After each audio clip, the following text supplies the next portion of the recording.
Investigators are trying to figure out what led up to a deadly confrontation between police and a man with a samurai sword in Saratoga Springs. Witnesses told Mike Anderson the man looked distressed. Yeah, Dini, you know, a couple of them say that he appeared to be anxiously walking somewhere, and police pulled up, and as he came around the corner here, they say shots were fired. Witnesses tell KSL they didn't know what to think at the time. Saw a young man carrying looks like a weapon. Paul Cook says he saw the 22-year-old man near the Chevron gas station around 9:40 this morning. He looked suspicious. He wasn't talking to anybody at that point.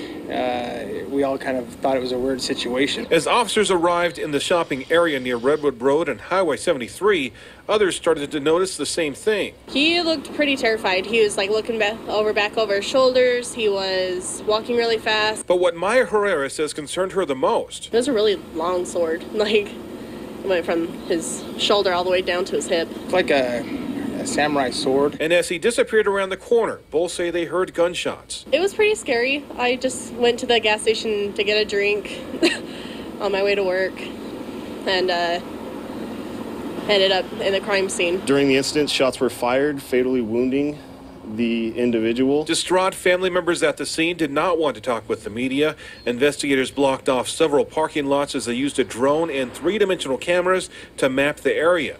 Several agencies are involved, determining whether officers responded properly. I'm glad the officers took action because from what I've heard, it could have been a lot worse. And both officers involved today are on paid administrative leave during the investigation that is being headed up by the Utah County Attorney's Office. Back to you. It could have been a lot worse. You heard that? It could have been a lot worse, folks.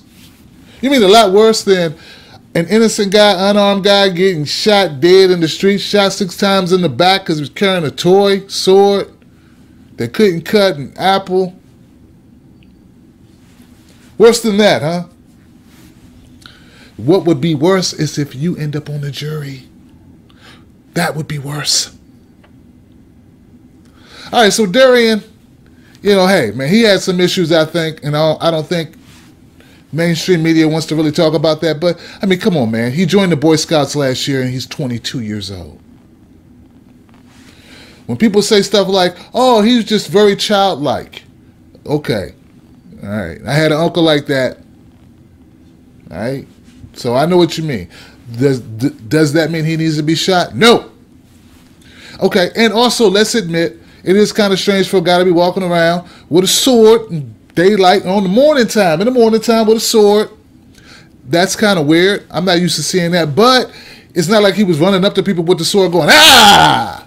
Ah, motherfucker! Ah! Yeah! Woo! Yeah, I got a sword! He was just walking around.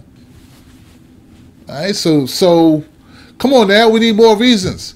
Now, one of the biggest problems I have with this is that the police haven't even released an official statement. Like, they haven't interviewed the officers who actually killed this young man. I would like to know what your real reasoning is behind this. How do you justify killing him, shooting him 6 times? We know he was shot 6 times.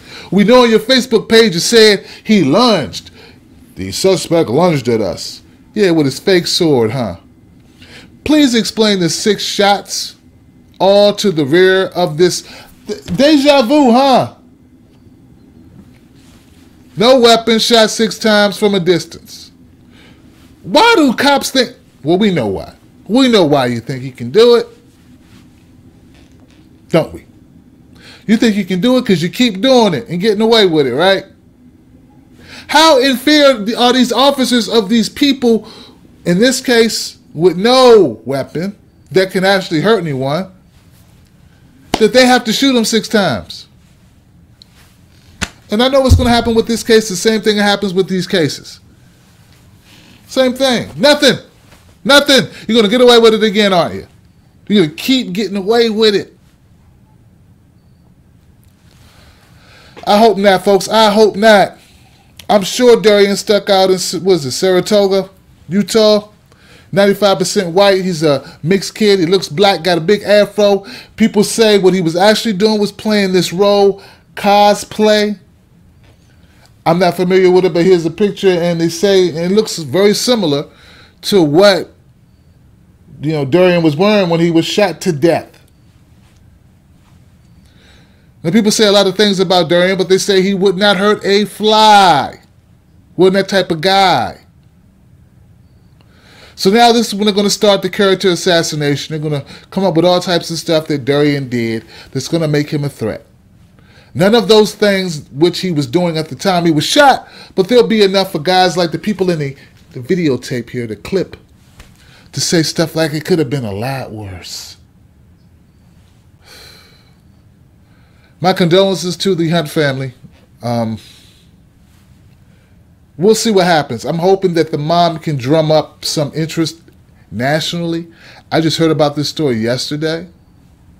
Someone in liberal media was doing it, so kudos to them for doing this story. Share it. We need to get the word out about Darrien Hunt. He was shot 6 times, just like someone else we know. And they were afraid.